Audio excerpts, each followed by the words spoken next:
Good morning views.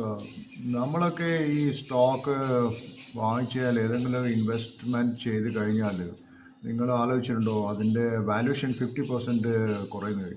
Normally അങ്ങനെ സംഭവിക്കുക. കാരണം നിങ്ങളിപ്പോൾ ഒരു സ്റ്റോക്ക് വാങ്ങിച്ച് വാങ്ങിച്ച ദിവസം നിങ്ങൾ വിചാരിക്കും നാളെ ഇതിൻ്റെ വാല്യൂഷൻ കൂടുന്നു, സ്റ്റോക്കിൻ്റെ വാല്യൂ. പക്ഷേ അത് നാളെ തൊട്ട് തന്നെ കുറയാൻ സാധ്യതയുണ്ട്. അങ്ങനെ കുറഞ്ഞ ഒരു 50% ഒരു സ്റ്റോക്കിൻ്റെ. For example I am telling just imagine നിങ്ങളൊരു കമ്പനി എക്സ് എന്ന് എടുക്കുന്നു. അത് 300 റുപ്യക്ക് നിങ്ങൾ മാർക്കറ്റിൽ നിന്ന് വാങ്ങിക്കും. നിങ്ങൾ വിചാരിക്കുന്ന അത് വാല്യൂഷൻ കറക്റ്റാണ്, നാളെ 300 റുപ്യയുടെ മുകളിൽ സ്റ്റോക്ക് പോകുന്നു. പക്ഷേ സഡൻലി സ്റ്റോക്ക് സ്റ്റാർട്ടഡ് ഫോളിങ്. സ്റ്റോക്കിൻ്റെ പ്രൈസ് 150 റുപ്യ വരും. That means almost 50% of valuation lost. So what you will do? നിങ്ങളൊരു ഫ്ലാറ്റ് വാങ്ങിക്കുമ്പോൾ അത് ഫ്ലാറ്റ് ഇപ്പം ഈ ഗ്രേറ്റർ ഫൂൾ തിയറി എന്ന് പറയും. കാരണം വെച്ചാൽ ആദ്യം ഒരു ഫ്ലാറ്റ് വരുന്ന സമയത്ത് ഭയങ്കര മാർക്കറ്റിംഗ് ചെയ്യും. ഇപ്പോൾ നമ്മൾ കൊച്ചിയിലോ അല്ലെങ്കിൽ ചെന്നൈയിലോ ഒരു ഫ്ലാറ്റ് വരും, ഭയങ്കര മാർക്കറ്റിംഗ്, ആൾക്കാർ വരും, right price or rational, you think rationally and you buy that flat. കുറച്ച് സമയം കഴിയുന്ന സമയത്ത് അതെന്താ ചെയ്യുക വെച്ചാൽ ഫ്ലാറ്റിൻ്റെ വാല്യൂ ചെറുങ്ങനെ അപ്രീഷിയേറ്റ് ചെയ്യുന്ന സമയത്ത് നിങ്ങൾ പറയും, ഞാൻ വാങ്ങിച്ച ഫ്ലാറ്റിൻ്റെ വാല്യൂ അപ്രീഷിയേറ്റ് ചെയ്തു. അപ്പോൾ നിങ്ങളുടെ ഫ്രണ്ട്സൊക്കെ വിചാരിക്കും I will also miss the opportunity. ഈ സ്ഥലത്ത് വാങ്ങിക്കുന്ന സമയത്ത് ഇനി 2 കൊല്ലം കൊണ്ട് അതിൻ്റെ ഡബിൾ ആവും. So I will miss the opportunity. So അതിന് ഫോം എന്താ പറയുക, fear of missing.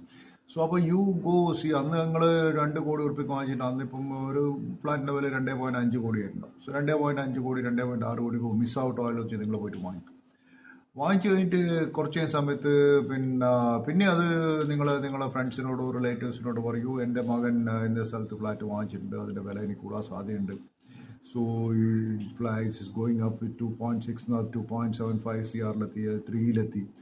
So immediately your friends വിചാരിക്കും, so again I will miss out എന്ന് വെച്ചാൽ he will go and buy it at 4 CR or 4.5 CR. So ആ സമയം തൊട്ടിട്ട് അതിൻ്റെ വില കുറയും. സോ ഇതാണ് ഒരു ഗ്രേറ്റർ ഫൂൾ തിയറി. ഒരു വേറൊരു ഫൂളാക്കി ഗ്രേറ്റർ ഫൂൾ തിയറി. ആ സമയത്ത് വാല്യൂഷൻ കുറഞ്ഞുകൊണ്ടേയിരിക്കും. അതുപോലെ നിങ്ങളൊരു സ്റ്റോക്കിൻ്റെ വില 50% കുറഞ്ഞാൽ നിങ്ങൾ എന്താ ചെയ്യും? യു ഹാവ് ടു, എൻ്റെ ഒരു കണക്ക് പ്രകാരം എന്ന് വെച്ചാൽ in that case that stock you should hold at least four 2 years. So അങ്ങനെയുള്ളൊരു സ്റ്റോക്കാണ് ഞാൻ ക്രോംപ്ടൺ ഗ്രീവ്സ് എന്ന് പറഞ്ഞത്. ക്രോംപ്ടൺ ഗ്രീവ്സിൻ്റെ കമ്പനിയെ കുറിച്ച് എല്ലാവർക്കും അറിയാത്ത ആൾക്കാരുണ്ടായിട്ടുണ്ട്. പക്ഷേ ഇന്നിപ്പോൾ അതിൻ്റെ വാല്യൂഷൻ വളരെ കുറഞ്ഞിട്ടുണ്ട്. Somewhere around Crompton is doing ഇപ്പോഴത്തെ വാല്യൂഷൻ 250 ലാ ചെയ്യുന്നത്. അതിൻ്റെ പ്രധാനപ്പെട്ട പ്രശ്നം എന്ന് വെച്ചാൽ ക്രോംപ്ടൺ പോയിട്ട് ഒരു അൺറിലേറ്റഡ് ഫീൽഡ് ഒരു അപ്ലയൻസ് കമ്പനി വാങ്ങിച്ചു, ഗാന്ധിമതി, ബട്ടർഫ്ലൈ ഗാന്ധിമതി, 2000 കോടിക്ക്. പിന്നെ വലിയൊരു പ്രശ്നം അവരുടെ raw material cost, copper, aluminium, ഇതിൻ്റെയൊക്കെ വില കൂടി. And third thing is that BLDC fan അവർ കോമ്പറ്റീഷൻ അവർ ഫേസ് ചെയ്തിട്ടില്ല. ഇതൊക്കെയാണ് ക്രോംപ്ടൻ്റെ വാല്യൂഷൻ.